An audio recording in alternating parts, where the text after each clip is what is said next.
네, 정보통신 기사 기출문제 보겠습니다. 좀 더 많은 자료를 원하시는 분은 카페에 오시면 체계적으로 자료가 정리되어 네, 있습니다. 안녕하세요. 이번 시간에는 통신이론 VoIP 전화 교환기에 대해서 보겠습니다. 교환기는 현재 우리가 사용하고 있는 거고요. 과거부터 이제 PSTN망에서부터 사용하던 건데 너무 깊이 들어가면 너무 방대하고 교환기 자체적으로도 어려운 기술입니다. 그래서 전반적으로 교환기에 대한 기본적인 걸 이해하고요.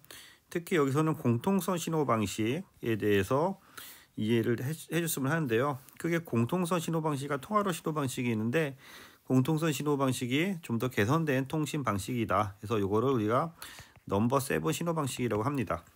이런 전자에 전반적으로 그 기출문제 보겠습니다. 이제 문제 1번. 1번부터 좀 어려운데요. 교환기에서는 입력 측 하이웨이 상의 타임 슬롯 순서와 출력 측의 순서를 바꾸기 위해 타임 스위치하는 세 가지 방법에 대해서 기술하시오라고 했는데요. 여기 보시면 교환기에 그 어떤 리소스를 접근하는 그 방식에 대해서 얘기하는 건데요. 순차적으로 접근하는 시퀀스 액세스 방식이 있고 이렇게 유효 자원을 랜덤하게 접수하는 랜덤 액세스 방식이 있어요. 그래서 답안이 보시는 것처럼 시퀀스 와이트 랜덤 액세스 순차적으로 쓰고 랜덤하게 읽는 방법이 있고 랜덤하게 쓰고 랜덤하게 읽는 방법이 있고 랜덤하게 쓰고 시퀀스하게 읽는 방법이 있습니다. 그래서 이거를 SWRR, RWRR, RWSR이라고 하는데요. 이 내용을 이제 밑에 설명을 해놨는데 이건 21년도에 나오고 앞으로도 안 나올 것 같으니까 참조만 하시고 있고요. 이렇게 시퀀스 액세스, 랜덤 액세스를 기반으로 해서 연속적으로 읽고 랜덤하게 읽는지, 랜덤하게 쓰고 랜덤하게 읽는지, 랜덤하게 쓰고 연속적으로 읽는지 이 세 가지 방법에 대해서만 정리하시고요.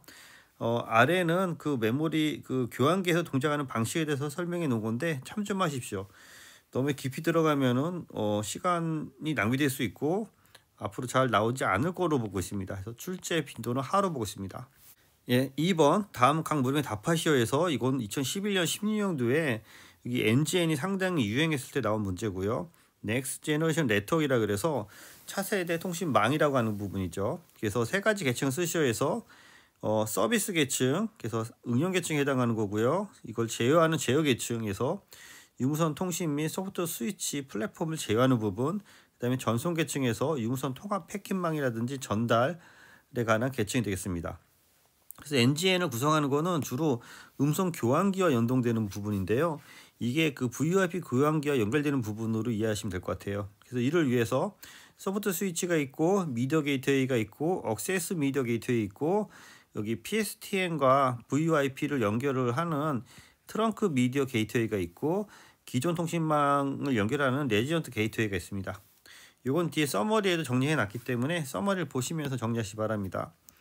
그래서 기존에 그 PSN 통신망이 있고 패킷 기반의 인터넷 통신망이 있고 요거를 패킷 기반과 PSTN망을 연결하기 위해서 미디어 게이트웨이가 있고 미디어 게이트웨이 컨트롤러도 있고 소프트웨어 게이트웨이 등이 있고 이런 것들을 통해서 아까 공통성 신호 방식인 넘버 7 신호 방식, SS7 방식과 SIP라든지 인터넷에서 쓰는 SIP 그 시그널링과의 연동하는 부분이 되겠습니다.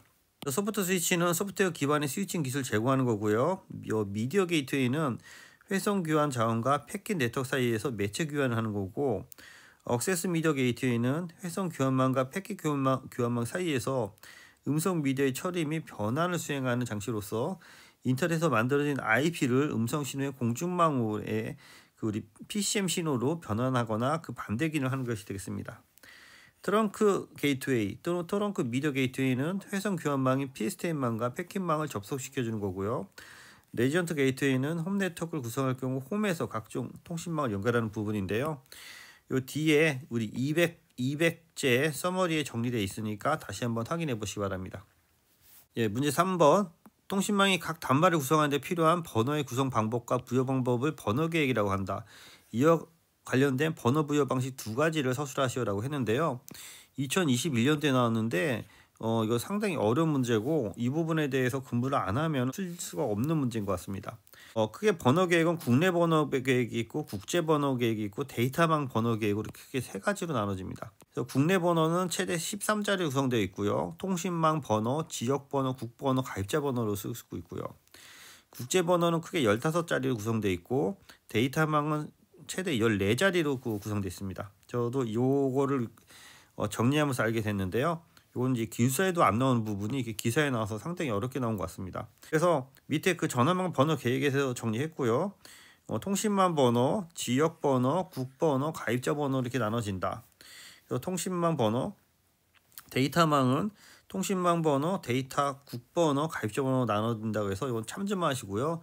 이것도 앞으로 안 나올 것 같으니까 출제 빈도 하루에서 이런 문제가 나오는구나 라는 정도만 이해하고 넘어가시 바랍니다. 이를 이제 그 응용 방식으로 해봤는데요. 번호 계획, 넘버링 플랜 관련돼서 아래 설명하시오 해서 개방형 번호 계획이 무엇이고 폐쇄형 번호 계획이 무엇이냐라는 걸 한번 만들어봤는데요. 이거 2010년 전에 나왔기 때문에 제가 다시 한번 다뤄봤습니다. 개방형 번호 방식은 오픈 넘버링 시스템이라서 한 국가대에서 국내 번호 길이가 일정하지 않은 방식, 그래서 오픈된 방식, 그래서 번호 길이가 일정하지 않은 방식이 되는 거고요. 그래서 전자식 교환 방식에서 D2 유무를 확인하기 위해 일정 시간 대기함으로 접속 시간이 발생하고 교환기의 신호 장비가 증가함으로 비경제적인 방식이 되겠습니다. 폐쇄형 그 번호 방식은 클러스 넘버링이라서 한 국가에서 국내 번호, 시외 번호라든지 시외 지역 번호라든지 가입자 번호 길이가 일정한 방식이죠. 우리가 국내에서 많이 쓰는 방식인 것 같고요. 수신 디지트 수로서 번호 수신 여부를 인지하고 일정 시간 대기를 방지해서 즉시 라우팅이 가능해서 교환 능률이 우수한 방식이 되겠습니다. 국내에서 쓰는 건 폐쇄형 번호 방식으로 이해하고 있습니다. 이 두 가지 방식을 혼용해서 쓰는 게 복합 번호 방식이라고 하고요. 폐쇄 번호 방식과 개방 번호 방식을 혼합된 방식이 되겠습니다. 문제 5번 공통선 신호망에서 신호선, 시그널링 포인트 간의 신호 정보 전달을 중개해주는 패켓 교환을 통해 입력된 신호 메시지를 판단해서 각 목적지별로 라우트 및 분배하는 거. 그러니까 여기 음성통화망에서 목적지별로 라우트 및 분배하는 기능을 STP 교환기가 별도로 있습니다. 그래서 시그널링 트랜스퍼 프로토콜이라고 하고요. 신호망, 공통선 통신망에서 신호를 새로 생성하거나 처리 않고 신호점 간의 신호 메시지의 전달과 중계를 해서 안정성이 좋은 패켓 교환하는 교환기입니다. 교환기. 같은 문제인데 2010년 이전에 나왔던 문제고요. ITU-T에서 공통성 신호 방식에서 신호 메시지의 중계 교환을 하는 신호 중계국 또는 그 기능을 하는 것이고 이것을 사용하여 구성한 신호망은 통화위성과 신호 링크를 대응시키지 않는 비대응 모드로 운영되며 각 신호는 통화위선을 교환국 이외에 STP 신호 중계점 STP 교환기를 경유해서 전송하고 경제성이나 신뢰성을 향상시킬 수 있다. 그래서 STP는 전화 신호 메시지의 표시 변화 및 신호 중계가 불가능할 때 그것을 다른 국으로 통제하는 기능이 있다. 그래서 이 내용을 한번 쭉 읽어보면 넘버 7에 대해서 잘 정리되어 있으니까 넘버 7을 잘 정리하시기 바랍니다. 요거는 자주 나오지는 않을 것 같아요. 그래서 이것도 출제 빈도는 하루하고 STP 교환기로 이해하시면 되겠습니다. 다음 이런 교환 방식이 이제 VoIP 인터넷 전화로 온 거고요. VoIP 서비스 세 가지 방식. 예전에 나왔던 건데요. PC 기반에서 하는 PC to PC, PC에서 전화를 하는 PC to 폰, 그 다음에 전화 대 전화를 하는 폰 to 폰 방식이 있겠습니다. 참조하시고요. 다음 8번 VoIP 서비스 제공 관련 아래 사항에서 참조해서 답하시오에서 보기를 보고 가을에 넣는 건데요. H.323은 ITU-T에서 나온 거고 SIP는 IETF에서 나온 프로토콜이고요. 둘 다 오디오, 비디오 데이터 다 지원하고요. H.323은 바이너리 코드고 SIP는 텍스트도 움직이고 H.323은 TCP로 동작되고 SIP는 UDP로 동작하는 게 큰 특징이 되겠습니다. 그래서 유사 문제고요. VoIP에서 자주 사용하는 프로토콜 세 가지 쓰시오에서 H.323, SIP, MGCP가 있고요. MGCP는 미디어 게이트웨이 컨트롤 프로토콜이고 VoIP와 기존 PSTN 신호 및 통화 제어를 위한 통신 프로토콜이 되겠습니다. 여기 H.323, SIP, MGCP는 뒤에 200개 정리한 거에 잘 정리되어 있으니까 참조하시기 바랍니다.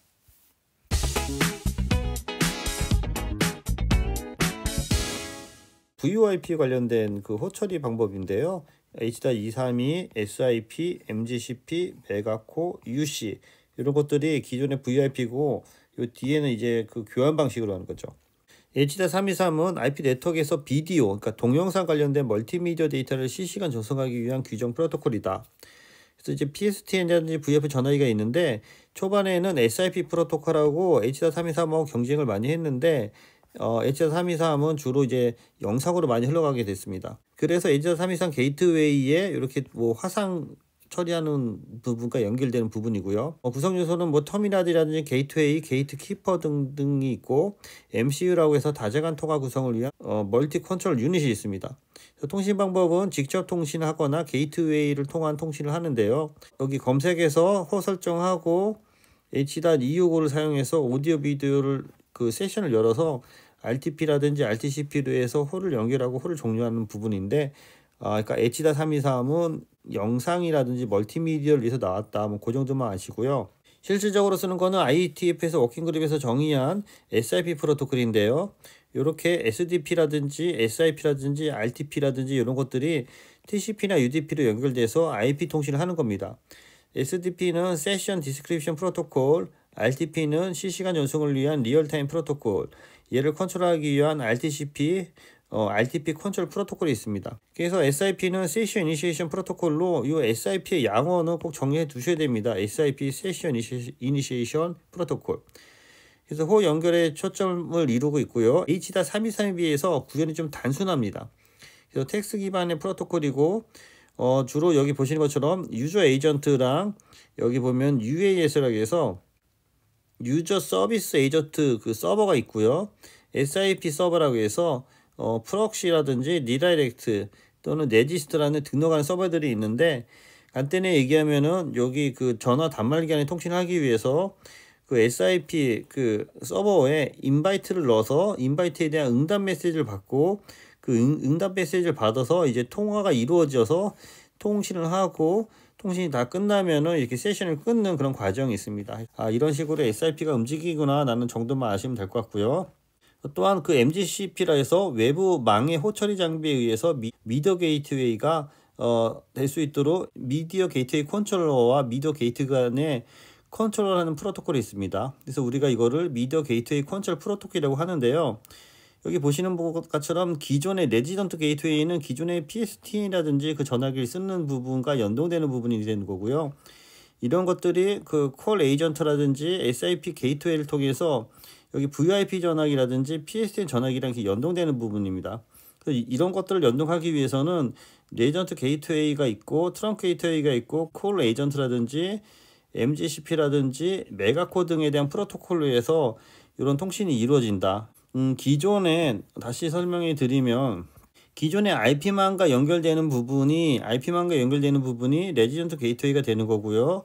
이 레지던트 게이트웨이가 트렁크 게이트웨이는 기존의 PSTN만과 연결되고 IP만과 연결되는 거 상호 연결 작용을 하는 거를 이제 트렁크 게이트웨이라고 하는 거고요. 이런 것들이 서로 간의 그 호처를 위해서 여기 보면 MGCP라고 해서 기존의 콜 에이전트가 이쪽 그 PSTN 단말과 연동하기 위한 부분이라고 이해해 주시면 될 것 같습니다. 그래서 외부망의 호처리 장비가 미디어 게이트웨이가 제어될 수 있도록 여기 보시면 MGCP라든지 이런 걸로 기존의 VIP망과 여기 보면 기존의 PS망을 연결해 주는 부분이고요.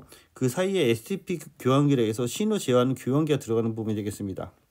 이거 위에 메가코라고 해서 H.248 규격인데요. H.323의 게이트웨이를 분산화시킨 아키텍처 표준으로 미디어 게이트웨이와 미디어 게이트웨이 컨트롤러 간의 관계 설정하는 프로토콜이 되겠습니다. 그래서 미디어 게이트웨이 컨트롤 프로토콜이라고 하고요.